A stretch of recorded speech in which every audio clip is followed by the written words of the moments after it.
Alright, let's be real. Trying new things can be scary as hell, especially as an adult in your late 20s when you feel like you should have most of your life figured out, right? Whether you're starting a new business, deciding whether or not you want to pivot in your career, go back to school, or even if you're just trying to learn how to share more about yourself with people online. Trying new things can feel so paralyzing as you get older. Trust me, I know.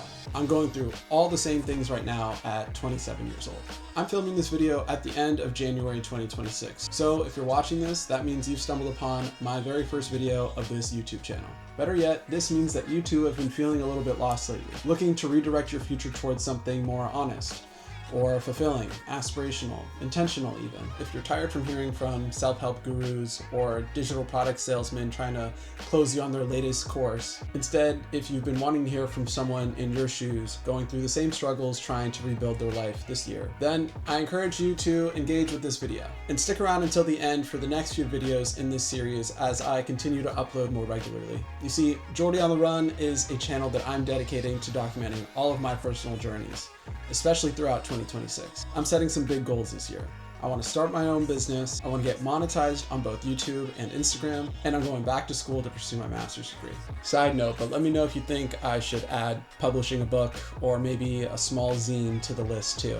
I've had a lot of people suggest that I share more about my experience shifting from sponsored skateboarder to environmental scientist to eventually working in the Florida State House. If you'd be interested in hearing or seeing more about this, go ahead and drop a skateboard emoji down in the comments below, and I'll consider making it in a future video. Anyway, if you're already falling behind on your 2026 resolutions, don't worry, I am too. So here are the 3 steps I'm taking right now to recommit to my goals and lock in this year. First and foremost, get a new hobby. I'll go into more detail on this in my next video, but basically what I found is having hobbies completely unrelated to your main goals or your professional career is the most effective way to manage burnout, creative roadblocks, and even battle off bouts of depression. I know. Touchy subject, but I promised that I'd be honest, so we've got to talk about it. When I was 17 back in high school, I fell into a pretty deep depression. I was suffering from several skateboard-related injuries and tons of other academic and personal pressures too that any ordinary high schooler might go through. But I learned that depression can't hit a moving target, so you really have to stay busy. While you're doing so, you might as well find a different creative outlet, something that still fills up your cup but doesn't distract from any of your main goals. For me, it's been photography, and the cool thing about shooting photos every day, even just for friends and family, is that it's opened up tons of great doors and new opportunities for me to take advantage of. You see, having hobbies is kind of like volunteering or doing community service. You aren't relied on it to pay your bills or even to feed you, but you reap a ton of positive benefits just by remaining consistent and showing up. Having a hobby has helped me become more comfortable in my curiosity. I'm less scared to meet new people, try new things, fail, get back up, and try again. If you skateboard, play sports, or any kind of musical instrument, you know exactly what I'm talking about. Step 2 is to start plagiarizing like the pros. If you've heard of the 3% rule, then you know exactly what I'm talking about too. But if not, I'll link to an excellent summary video by creative minds in the description below, along with Virgil Abloh's full lecture on the topic at Harvard's Graduate School of Design.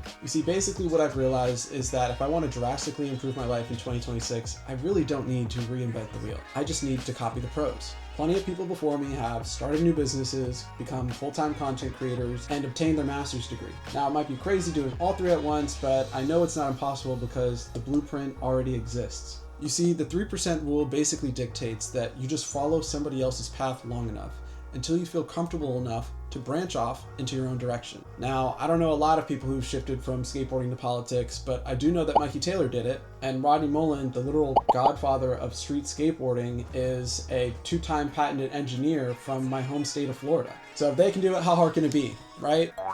No, but seriously, fortune only favors the bold. So this year, I'm giving it my best shot and know that even if I fail, I'm gonna land way further ahead than I was last year. Step number 3, and I think this might be a hot take, I think you should buck the trends and keep your 9 to 5. Let me explain. You see, if your current role is meeting your basic needs, providing stable income, healthcare, and maybe some reasonable time off, then I think it's time to turn off that podcast telling you to quit everything and pursue your dreams without a safety net in 2026. I say this is a hot take because at the end of 2025, I basically took option 2.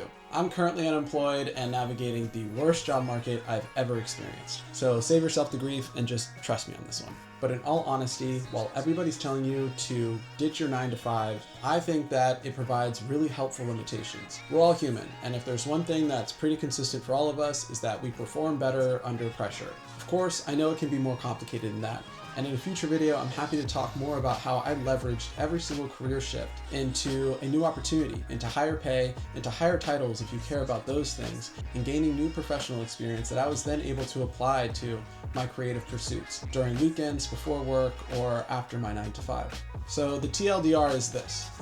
I'm dedicating this channel to cutting through the noise. I'm not some self-proclaimed industry expert or one of those bootstrap millionaires that's already made it. Jordy on the Run is a YouTube channel dedicated to offering a more authentic point of view from somebody who's currently doing it. Consider me a practitioner, right? And I want this to be my digital diary. So the 3 steps that I'm taking to stay locked in on my goals this year are maintaining at least one hobby, using the 3% rule to help plagiarize like the pros, and keeping a 9 to 5 job. That way I can have my basic needs met and also benefit from the weekly routine. That way I can use my free time to directly pursue my future goals. Now, if you want to hear more about how I plan to start a business in 2026, get monetized on YouTube and Instagram, and hopefully get accepted to grad school this year, be sure to click subscribe below, activate post notifications, and watch some of the next videos in this series. Have any questions or suggested topics that you want to hear more about? Feel free to leave them below in the comments or message me directly on Instagram at JordyOnTheRun, and I'll be sure to get your response. Thanks for watching. I'll see you next time.